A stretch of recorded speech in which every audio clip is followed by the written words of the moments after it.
YouTube Shorts are like weeds. Ever notice how YouTube Shorts feels less like a feature and more like a weed? You rip it out, you click not interested, you hide it, you tell the app over and over again, I do not want this. And then somehow, like an invasive species with a software engineering degree, it comes crawling back into your feed the next day.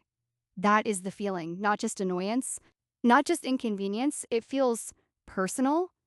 It feels like you are in a one-sided argument with a machine that refuses to listen. At first, it starts as a small irritation. You are trying to use YouTube for something specific, maybe long-form interviews, documentaries, music, lectures, or just normal videos with actual substance.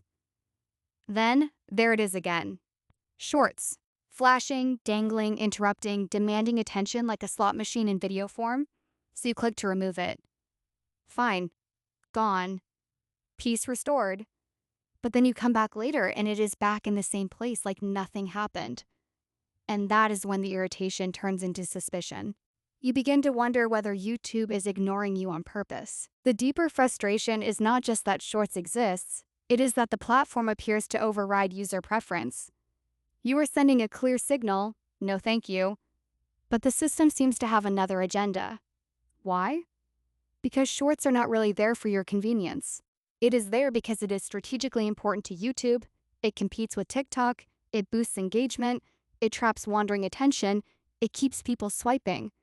So even when a user says no, the platform keeps pushing because the business model values retention more than peace of mind. That is what makes it feel almost absurd. You are sitting there thinking, do I not own my own screen? Am I not allowed to decide what I want to watch? YouTube presents itself as a personalized experience, but in moments like this, you see the truth. Personalization only goes so far.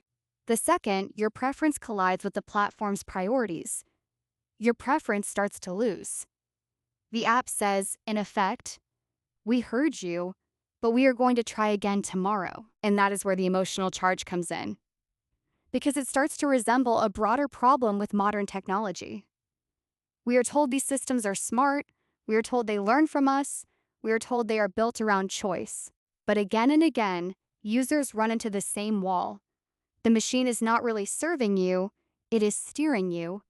It gives the illusion of control while quietly reasserting its own preferred outcome. You click remove.